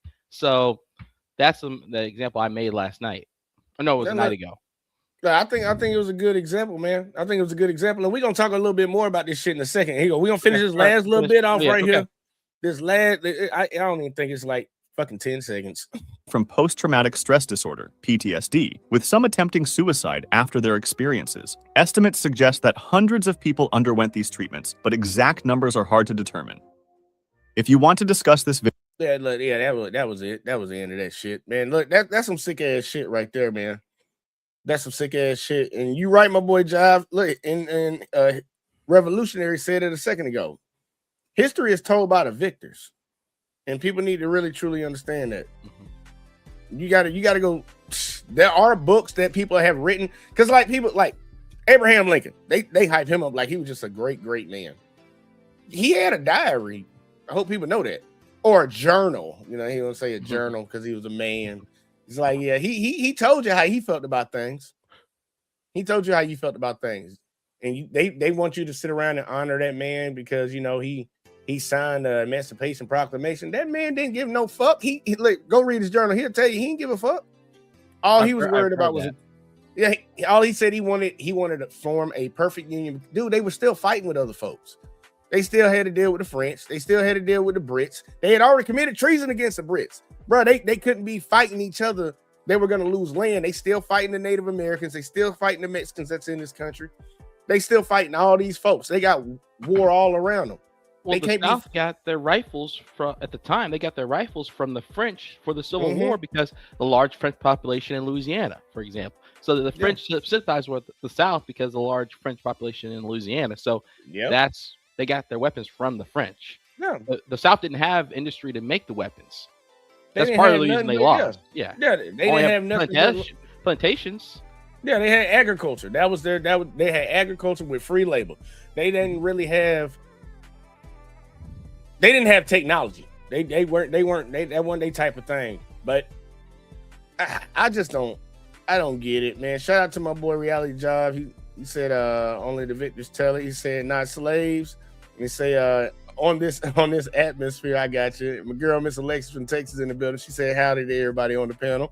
Venom Black put 100 on there, and he said on this hemispheres. I got you. Fucking well, some of the same guys. You kind of actually helped out with alluding to my next video that I was actually gonna play, because this was hilarious. And you said this guy, he was 45 years old, living in his mom's basement, never had a job, never had a girlfriend, none of that stuff. Those people are actually becoming a problem in American society right now, because we got a lot of people that are deciding they put a microphone. Anybody can get a camera and put a microphone in front of their face, but what's coming out of their mouth is what really matters. And we got a lot of those type of guys that are really kind of starting to garner followers, and people are actually believing in what they're talking about. And I'm gonna show you one of them. I know y'all probably know this guy's name. He goes by the name of Nick Fuentes. I want y'all to see something right here. And shout out to Antonio. Is this on Antonio Talks? Yeah, this is on Antonio Talks, man. Shout out to him for the video. He's kind of gonna break down a little bit of these, what we're actually seeing. And anytime y'all want me to stop, just open and say something, because it's gonna be a lot of things that are gonna be triggering in this video. I can guarantee you that, y'all. So let's go and jump into this. So white supremacists, they are very funny to me. And to be honest, I feel sad for a lot of them. I love this picture right here, okay? The whining white man. It explains them perfectly. Many of these people love saying that black people play the victim card, or we're always complaining. But to me, they have the biggest victim mentality ever. Now, one of the biggest talking points from these white supremacists is that the white population is dying and we need to do something about it. Now, I'm not gonna lie. This kind of might be true, but they are wrong about what's actually causing it. One of the biggest white supremacists that we all know is probably Nick Fuentes. I'll give him his props, man. He has a extreme. And I don't get how he's considered a white. He can be part of the white nationalists. I know he can pass for white, but he's Hispanic. So he's not actually a Spaniard. He's not actually a Spaniard. Oh yeah, he ain't no Spaniard. He's from south of the border. Like his people from south of the border. Yeah, but remember, even when I was in the military, there was a Mexican guy from Mexico City, looked like a chubby white guy and had blue eyes. Dude, so some of them have a lot of Spaniard blood, but they're not actually a Spaniard, you know. Yeah, these people, man, they was mixing everywhere. They wasn't. I don't think a lot of it was voluntary, but you know, they was spreading that shit out around a lot of places. Large and loyal fan base, and they pretty much all follow him up to a T. But just like him and pretty much most of these white supremacists, they are virgin incels that do not like women. Women are the prime gatekeepers in our cucked world. Men follow their lead thinking it will get them laid. Like when Dean said you can't get a GF because of what you said. You can't say anything around women anymore. Yeah. The other day I said the word retarded and she looked at me like I said the N-word. Fuck them. Honestly, I'm so sick of women. All the rules and you can't say this. And, you know, because it's like women are, they don't know anything. And I'm not talking about all women. Like the women that watch the show are really smart. Nick, why do you think dating women is gay? Well, here's what I think is gay. It is gay to date women. Yeah. Hold up. Y'all give me 1 second. Which one? Yeah, we're just gonna go with that one. Yeah, this shit crazy, bro. This shit wild. You saw that shit? He literally said it's gay to date women. Y'all ever seen Training Day? Yeah. You know the Mexican scene. You know the Mexican scene where the Mexican sicarios get it's a movie, right? So the white cop is honest, and they and Denzel sets him up to get bumped off, and the Mexicans say the most over the top homosexual phrase ever. Because they were in and out of prison all their lives because they're Mexican criminals in the movie. Mm-hmm. And they say, "Ever had your?" They ask him, "Ever had your shit pushed in?" And he's like, the white guy's like, "What? What are y'all talking about?" And he's like, "Yeah, man, I get love from the homies," and that's how they get down, man. This shit is crazy. Mexicans have no problem with that type of activity. No, I done seen a lot of groups. I haven't seen any group to this day that is against it as much as black people are. Like, no, we're the last ones. American Negroes, we're the last ones that are like, no, we don't play. We don't get down with that. We don't like now. Do we have to do down it like that? Like the only city that gets down like that ubiquitously, pretty much. Like other than that, like we don't get down like that. And we have people like Dr. Ray speaking out against it. We had people like Mr. Fuller speaking out against it. We have a lot of people that were speaking out against it. It's a part of our culture to be against that in the grand scheme of things. Like when it comes down to it, I haven't been in one family where people are like, yeah, just go do it. It's like, nah, they're like, nah, you ain't gonna do that. And when you have somewhere like it happens and it's like, look, that's still my child. I'm gonna love them, but I disagree with what they do. But we don't be promoting that shit like that. Well, now we got people getting money from other folks promoting it and trying to make it seem like that's a thing. But that we ain't on that type of time like that. Let's keep going. Let's see. I don't know what Nick's talking about. Is gay to like women or whatever? Okay, then what is it to be a man on man action? The only way I can see that what he's trying to say, and he didn't phrase it correctly. I think he's saying that like the overtop simping and caking that's going on. Maybe he's saying that's gay, or she. Like, I ain't even finna give him the benefit of the doubt. You nicer than me. You nicer than me. I hope this is. Let's see where he go. Enough said. So this is only the tip of the iceberg of how this Nick Fuentes dude feels about women. It's so ironic because all they have to do to save their white race, their precious white race, is find a white woman and procreate with her. But no, you see, people like Nick Fuentes, they hop online, claim women are this, claim women are that. They hate women. They don't like them. And they just get so shocked when they see that white people aren't having as much kids. I care about the country. That's why I talk about white genocide. Because that is what is happening in the country. Nothing else matters. People talk about. Well, I think what Antonio's trying to say is that you're genociding yourself. And then everybody know Nick gay anyways. Like I don't even know why. Like Nick is actually like legit gay. He ain't. He be talking about women gay. He like men. I don't like women. I like men. That's what he like. Like Joe Rogan, they pretend to be straight, but they actually. Yeah, they like to get bent over every now and then. Housing prices, dude. Fuck housing prices. Our race is dying. Okay, I don't care if houses cost $1 million. It would be worth it if we lived in a white country. We are living in Africa. We are living in Mexico. We are living in a Middle Eastern bazaar. We are living in India. Okay, but and people go, gee, I think it's the housing prices. I think it's because the Thanksgiving turkey is up 10%. That's not the problem. People say it's because of the housing prices and Gamergate or whatever. We need libs of TikTok in the White House. We need libs of TikTok on steroids. Dude, our race is being genocided. It's over. You could literally make a change by finding a woman, having kids. Boom. You could literally tell all your followers this. But no, we've seen the clips of how he speak on women, how they speak on women. So it's like, it's not rocket science. I swear, these dudes claim to have such a high IQ, but are very dumb at the end of the day. You know what I'm saying? White people are being shamed and guilted. We are being beat up and murdered in the streets. Oh my! They want us gone. Oh my God, bro! What, the victim card? God damn! Pull yourself up by your boot. God, you're a white man living in America complaining about getting.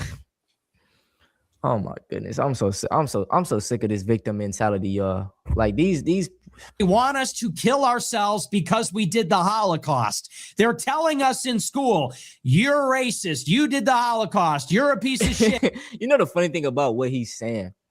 No, all of his history is actually watered down. Things get really worse than what they tell you in school. Like, I hate even bringing up slavery because that's pretty much all they teach in school about black folks. But let's talk about slavery. They really don't even go into details of how bad it really was. They literally used to eat us. There are cookbooks. You know what I'm saying? Like, you can't really find this stuff on the actual surface of the internet, but when you look into, there are lots of books, there are lots of, like, it's backed up. They used to literally eat people. Even the transatlantic slave trade, it changed the pattern of the ocean. Like, sharks would literally follow because they were seeing that, oh, all these bodies are getting dropped over the sea. This is free food. So like, their patterns literally changed because of slavery. But they also don't talk about how King Leopold II killed 3 times as many Africans, 15 million, but he is nowhere mentioned. Bro, they watered down how bad y'all really were. You know what I'm saying? Like, they don't like to take accountability. Like, they love to glorify Rome and all this other bullshit, but when it comes to actually confronting of what y'all really do, oh, why are you bringing up the past? We don't claim that, but y'all want to claim Rome, though. You know what I'm saying?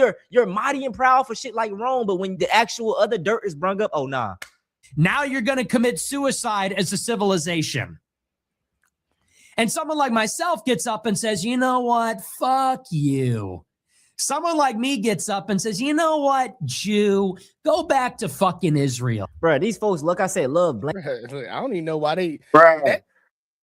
Go ahead, man. Go ahead. I'll let you take it, man. You take it, damn. Yo, all I want to say is I'm tired of looking at that nigga JFK headpiece. That nigga got the JFK headpiece. Bro, that boy got a toupee at an early age. He been hanging around with Tim, whatever that boy is, that motherfucker who always wear a beanie on his head because he balding and shit. Damn, Oh, he's not Tim Pool, nigga? Yeah, that guy right there. Yeah, Tim Pool. He been hanging around him. We know that shit ain't real, Nick. But it's crazy to me, man. I'm like, dude, he really is over here crying, and that's something that I've noticed they do a lot, bro. They project the things that when somebody like tries to attack me and call me a name and stuff, I really try to sit back for a second and think, what am I doing to make them call me that? And when I think about it, I'm like, fuck, I don't do that shit. But then I start thinking about, what do they do? Bitch, that's you. You trying to project your insecurities and all your shit onto me because you feel some type of way. You feel some type of way about who you are and where you are in life that you got to project it on the other people to make yourself feel better. Like, bro, that the same people calling people snowflakes are these snowflakes. You can just look at it right now. Let me get on the internet and say something bad about Trump. They're going to start crying. Fuck you. What's wrong with you? I thought we were for freedom of speech around here. But I guess that shit go out the window when your feelings get hurt. Either way, though, I'm gonna let them keep going, man. This shit, dude, tripping, man. Blaming their problems on everyone else. And I want to bring this up too. I seen some fucking raccoon on Instagram. He was like, hey man, it's not the white people. If the blacks and the whites come together and take down the Jews, like, I'm like, nigga, sit your goofy ass down. I'm not trying to sound harsh, but I view. Oh, yeah, that point right there. Dude, you can be a black Jew, you can be an Arab Jew. This is a religion. All them people that's telling you that's a bloodline is crap. It's all cap.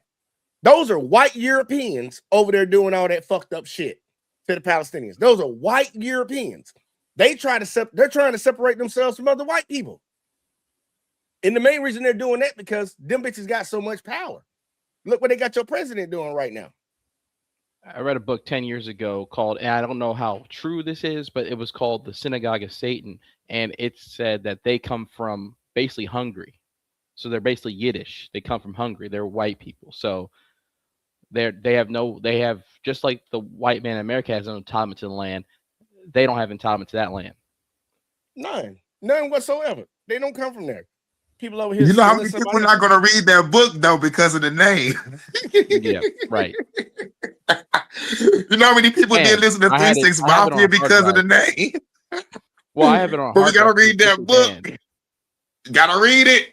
There's another book called Hitler's War, and that English historian, he was banned from, I think he's banned for Germany from life because he said that that event that happened in World War II was exaggerated. So, oh yeah, they've been saying that for some years now. They keep saying that.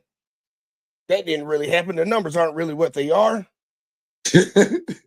So is the numbers higher or lower? Hey, look, from what we watched earlier in this video, when it came down to actually keeping account on the numbers, I'm pretty sure the numbers were higher. Higher. But let them tell it. Let them tell it. It was low, but they're just exaggerating. They're exaggerating. They're playing victim again. That's what that's what type of time it seems like they on right now, man. But I'm gonna let them keep talking because these folks, I ain't gonna lie, I'm it's getting a little old now. Whatever, Jews, white people, all in the same boat. Like they white. Oh, with Thank that you. attitude. You know what? With these black people, why don't you pull up your pants, learn how to act with some decorum, with that. put the phone Like, I off like of how you said speakerphone.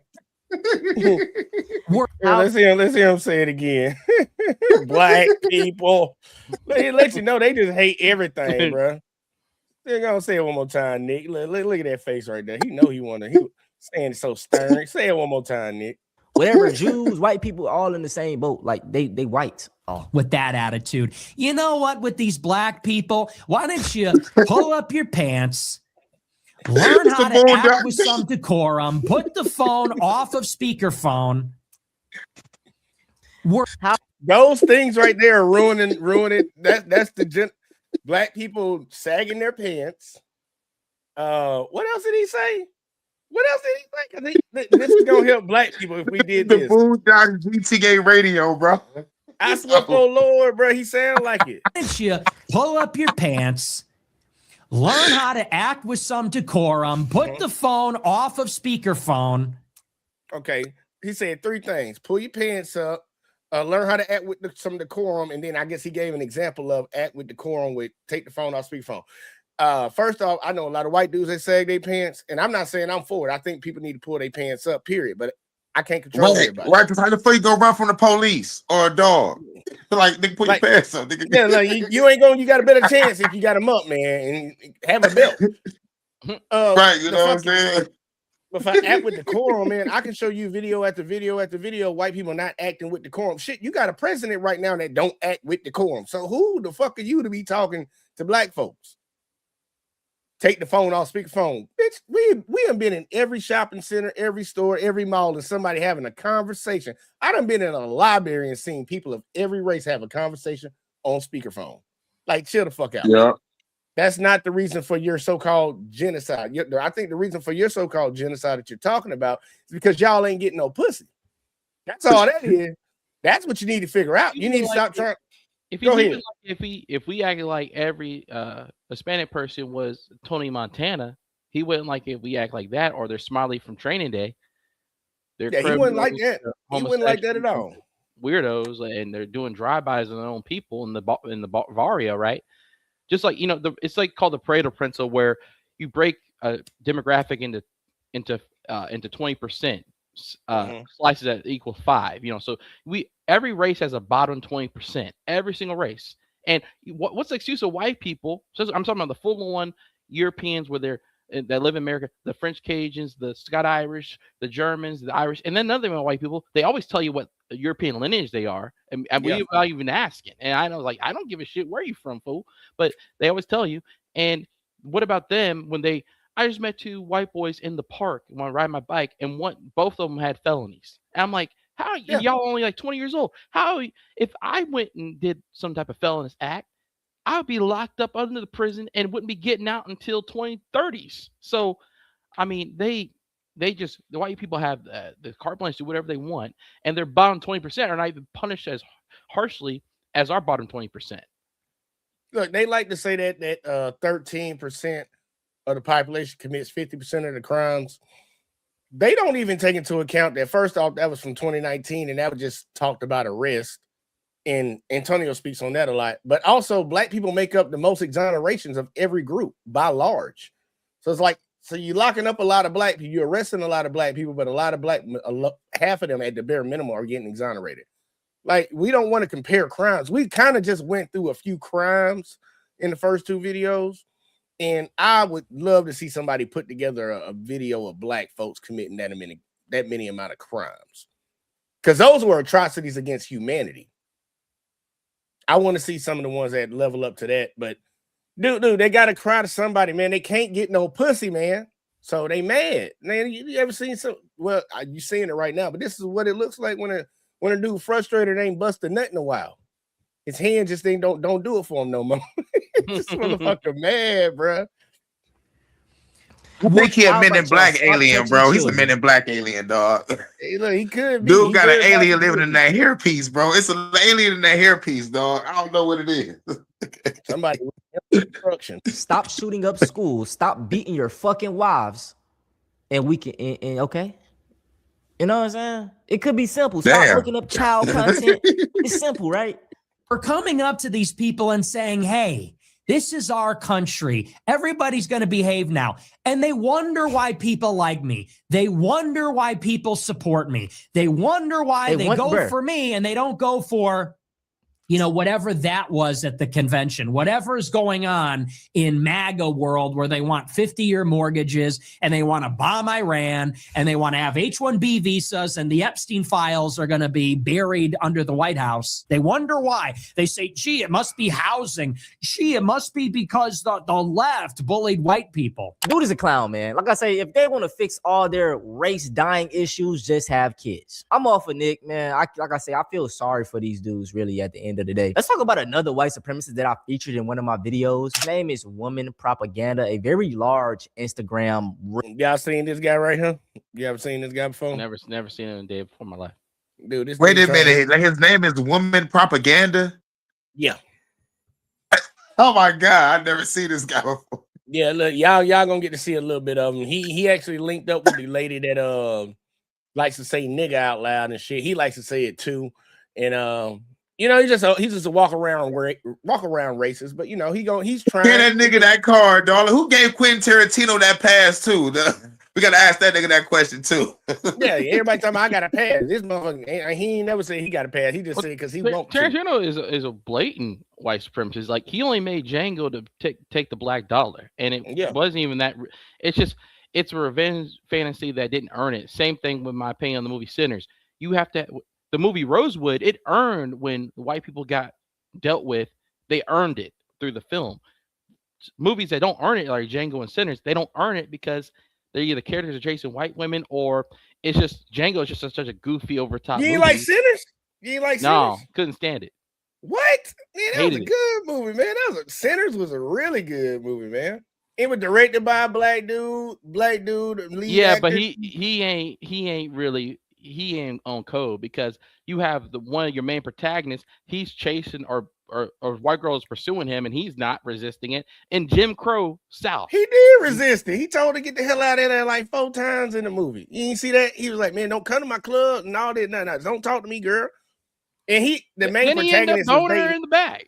Yeah, he ended up smashing. Man, look, you get a little lick in your system, you gonna smash something, especially if it's something you done smashed before. Man, you got a girl that you done been with before pressing up on you, and you've been drinking a little bit, and you've been smoking all day. You gonna hit that. You gonna hit that. That's true. That's true. And then he got bit too. But then think about it. The other character he played, his twin brother, was with a black woman. Yeah, but I like the movie. I ain't gonna argue on it, damn it. Everybody, but one thing that like even the white supremacists said they could have got a prettier black woman to play her because even they just hating. They just hating. Man, these motherfuckers had Barbara Streisand still doing shit. Man, you see what that motherfucker look like? They got Megyn Kelly walking around here still doing shit. What's that other one? What's that one that Ann Coulter walking around here looking like a walking zombie? Yeah, now Hannah Coulter, she always looked ate up. She was always fucked up. She was always fucked and up. I heard it. Now I don't necessarily believe this, but I heard this conspiracy that Megyn Kelly is secretly Nicole Simpson, that got done in by OJ. I heard about that too. I never went down that rabbit hole though. I never went down that rabbit hole. It was the guy that Industry Hoax. He made a video and he matched up their faces. I don't know if he could, but all I know, he could have edited the images, but he matched up their ears and matched up their noses, and they're very similar. But who knows? I don't know. When something like that, I'm like, I can't make a decision because I stand back on that one. I'm like, people got too much time on their hands. If it is, it ain't my problem right now. Either way, let's keep going. Y'all about to find out about Woman Propaganda because this is him trolling girls and trolling black people. Look, he has 1.4 million followers on Instagram. So think about that. Think about that. Real creative. He got exposed bad, really bad, a couple of days ago. But let me show you an example of the type of videos he makes. Until white people stop being scared of getting called racist, we're not going to take our country back. This is why I want to normalize saying nigga, even saying nig. Oh shit. Are you ever worried about? And see, that's the crazy part. Take it back from who? That's the question I always have for him. Take it back from who? It's like even the movie. I don't know if y'all ever seen the movie Gangs in New York, where the guy, I think he's an English descent guy in the film, and he's in his 1840s, and he's mad at the Irish coming over here to America, but your own government is letting them in. Whether European foreigners, other type of foreigners, the government's letting them in. If it wasn't for the government letting them in, they wouldn't get in. So Yeah. who's he mad? Who should he be mad at? Really, Yeah, at the end of the day. Yeah, go talk to your people, bro. Go talk to your people about that. It's just like for real. Like getting jumped for the content that you do because like you've said the N-word multiple times and like your whole face is out there like saying the N-word with the hard R. Are you worried that people are going to come up to you and like threaten you? Black people are violent, so it is a risk for sure. Don't you think it's fair that they're violent though? Now remember that he said black people violent because y'all gonna see something in a second. Like saying the N-word like with your chest out on the Fuck internet? no. You have no right to be violent over some words. Fuck you. Now I can't even show what actually happened to this dude, but I'm gonna show them. But he don't know the history of his country because we just talked about how they went over there and messed up them Iraqis and Afghanians and all these other different countries for saying something. Name one time these people came to America. I'm just wondering. Name one time any of these other countries that came to America and fought besides their own folks that came from the UK. But y'all all up in their countries fucking with them. I think y'all was over there over some words and some resources. Your name can't dismiss the resources. I get that. But like, bro, like they saying death to America. Go, we need to go kill them. Like, bro, that's y'all average talking point, bro. Like, what the fuck are you talking about? Moments leading up, and then I'm gonna like blur out the actual moment. Borders are racist, huh? Let's let everybody in. Borders are racist. Let everybody in. I don't care. Let everybody in. Didn't Nick say earlier that black people need to get some decorum, but he outside while it's raining, just yelling like downtown, some downtown major city, just yelling, talking about borders are racist. Well, you need to get some decorum. Bro. You need to get some damn decorum. What's going on around here? And guess who's gonna show up too after this? Nick Fuentes. Borders are racist, guys. Flood the country. 10 million Indians. Come on. Border. What are you talking about? Do you think borders are racist? You invited him to your fucking club. Look, y'all, look. Whoa. Walk away. Walk away. Walk away. I had to blur it, but he motherfucking pimp slapped his ass, y'all. You feel me? Penguin right here. This is this penguin. I just got punched in the face by the. Oh, hi. Oh, really? And went instantly to the line. He got slapped in the face. But it wasn't no black person that put their hands on him. It was one of his own folks. But watch who shows up. I got punched in the face by this guy.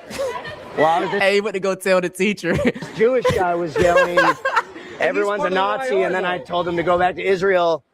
And then this other guy just slapped me across. Kevin Smith. Good old Sneeko and Nick Fuentes. Hey, the nigga Nick not even listening to him, bro. This is so bad. I feel bad for bro. The nigga Nick said, that's crazy, bro. And then turned and talked to the other dude. Oh, you can't make this shit up, y'all. Nice to meet you. Yeah, nice to meet you. What's going on? Good to meet you. Are you okay? I literally just got my shit reset. Fuck, he hit me hard. That guy's from IR. I don't know why What you doing here? He hit me. I was just hanging out. Not even listening. That's to him. crazy. Maybe we should. Yeah, why don't we? Now, this dude has pretty much lost all his credibility, man. If you go on Instagram right now, under every single video, they're just like, well, your videos don't hit the same anymore. Like, you done lost your aura. Like, it's just, he lost all his credibility. And guess what? He also linked up with another white supremacist, but a woman. The young white man, you are truly alone. Y'all remember her right here? Y'all remember her right here? No, I don't know. Who's that? Who's that? Yeah, I think hopefully I'm right about this. She's that swimmer girl that the Republican Party tried to use when they were trying to let the transgenders into women's sports. She was that swimmer girl who never won nothing. They used her as the face of, we need to keep transgenders out. And then she just came out of the blue, just started saying nigga. She likes to say nigga a lot. Save it for the bedroom, bitch. What the fuck? And she was doing that tread. She was doing that tread wife stuff. One of them tread wife ones, telling women to get in there and cook and clean and all this stuff. And then you find out she's a baby mama And I think her baby dad is black or some shit like that. It's kind of crazy. It's a whole fucked up situation. There's a whole Jerry Springer scenario. Yeah, it's like a mind fuck, man. And she looks trans to me. Yeah, she She like 7 foot. 7'8". Maybe she got a and then the baby was adopted any damn way. It's all Hey, gay. look, It's all just jokes, y'all. It's all just jokes. All just jokes. I need to get that clip of that one dude. Hold up. Wait a minute. Something ain't right. Something ain't right. Let's keep going on. This shit funny, man. All the young white guys need to team up because it's we already starting off with the victim card. These motherfuckers have a victim mentality.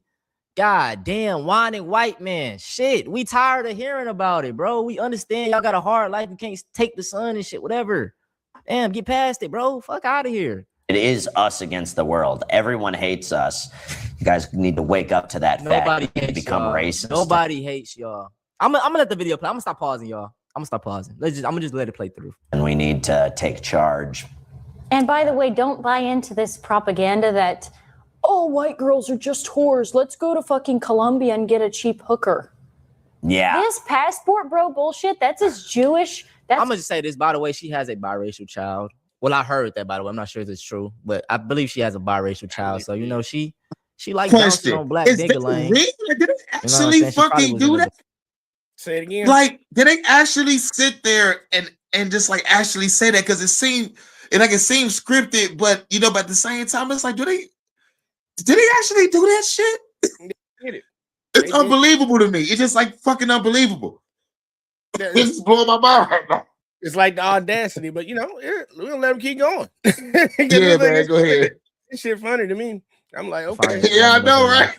Who knows? I don't know if it's true, by the way. I'm gonna just say that. Jewish as fuck. That's a Jewish psyop to make you have mongrel babies. If you're non-white, if I was non-white and I know I said I'm not gonna pause, but I have to, like, she's not even a real blonde, and I don't even know if she's a real. She maybe got contacts in. So. And I wasn't in this battle like I am. If I was a black dude, I would be a passport bro. Yeah. For non-whites, I get it. Because you can go to a third world country and get a much hotter girl. You just can't. As an American with like more money, you can pull something way better in a third world country. But she's going to be brown. But if you're a black dude or if you're a brown dude, you know, that's fine. Yeah, no, if I was non-white, I think I would be a passport bro. But if you're white, we're going to have to wife up these hoes. You're going to have to suck it up and wife up one of these American white girls. And but it'll be your okay. race matters. That how can she sit? Wait a minute, like, did he just diss the white bitches too? What the fuck? He called them hoes first. These white whores, and then he said these white women to let you know who he was talking about. And she's sitting here just like, I'm gonna let him say I it see why you again. said Like, this was funny. bruh. I see why you said this was funny. Yeah, it's crazy because I'm like, this is logical to them. This makes sense. So. And I wasn't in this battle like I am. If I was a black dude, I would be a passport bro. Yeah. For non-whites, I get it. Because you can go to a third world country and get a much hotter girl. You just can't. As an American with like more money, you can pull something way better in a third world country. But she's going to be brown. But if you're a black dude or if you're a brown dude, you know, that's fine. Yeah, no, if I was non-white, I think I would be a passport bro. But if you're white, we're going to have to wife up these hoes. You're going to have to suck it up and wife up one of these American white girls and call them hoes. But it'll be your okay. race matters that much. Like your race in 10 generations. So she justifying white women being hoes, and your race matters. That's why your race matters more than if they're a hoe. Your line will have continued, and nobody will care that your great-great-grandmother was a hoe because you exist and you're more white people. The white race must be preserved at all. Man, bro, like I said, y'all sit here and was talking about, oh, women are this. We don't need to talk to women. Now they're telling you to wife up the hoes. Oh my goodness. This is a very weird time. This video is real, by the way. You would think it's satire deep. They are dead serious. And the dude, I was about to say, brother, my goodness. The dude on the right is like, just like Nick Fuentes. Do you have a white girlfriend? Do you have a white wife? Do you have white children? That's two of y'all. Y'all can create some kids. As many as y'all want to. You know what I'm saying? Shit. And I don't understand white women that are under white supremacy because y'all are going to be treated like shit. They like you see. Oh my goodness, bro. They talk about having low IQs, but causes. And by the way, girls become hoes when they don't have a guy putting them in line. So if man, like most girls will take on the mindset of the guy that they're dating. So if you're conservative, I'm not saying go out and she's a fucking pick me. She's trying, like, you know what I'm saying? And I mean, that is true though. A woman will align to what more of the man is ideology. So I guess that she is, but it's like she's come off as very pick me. Because like I say, I heard she has a black, you know what I'm saying? I don't know if she's married to a white man. I'm not in all their business, so I don't know. So you can ain't tell no me if ring I'm on wrong her or not, finger. but get some radical, insane liberal. Like that's beyond the pale. But most girls will kind of meld into who you are. And if you just put them in their place, oh my God, it'll be fine. This is crazy. She is on some damn. You really want to be picked? How about you talk to? I bet she won't even talk to him though. She won't talk. She ain't gonna talk to bro right here though. You got it. We're gonna have. Race. Well, and again, and circling back, this is why I disagree with these pastors telling all these young men to wait till they're married because none of the girls are virgins. Being a virgin man marrying a non-virgin woman is a terrible idea. You have no idea what she's going to be able to just totally control you. You have no idea what you're getting into. So I do not, in America in 2025, I do not recommend waiting till marriage. As a man, if you're a woman, try and stay pure. But as a man, none of the girls in this country. But they're all Christians. They're white Christian nationalists. But they all Christians. Yeah.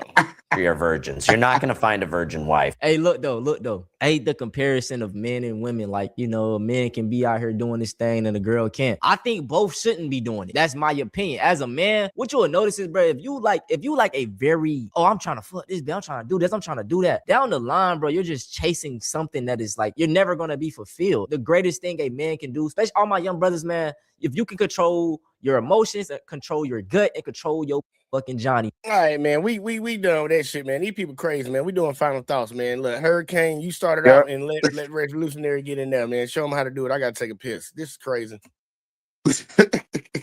Shout out to everybody. The final thoughts. We was talking about the history of all the genocide that the military was doing all across the world and shit. And man, we was going through some wild shit. The San Jose experiment, Tuskegee experiment, the UK Death Island, the Nazi twin experiment, the Unit 731.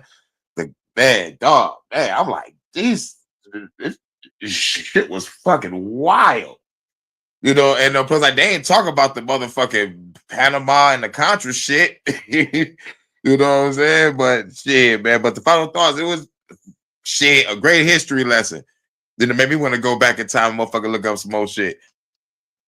But yeah, and as for the Nick Fuentes guy, fuck him. And for this last guy with this mustache, dog, it's a that shit should be outlawed. This guy should be outlawed. This motherfucker shouldn't speak. I agree with you, man. I agree. Revolutionary, real quick, get in there. Give me some final thoughts real quick. Okay. Like, let them know where to find you at. That was what. Okay, yeah. YouTube is Entre Revolutionary. But yeah, that dude, he was embarrassing. He said he's trying to advocate white folks and that women propaganda dude. That dude was embarrassment. He needed to do the same thing Warren did, basically.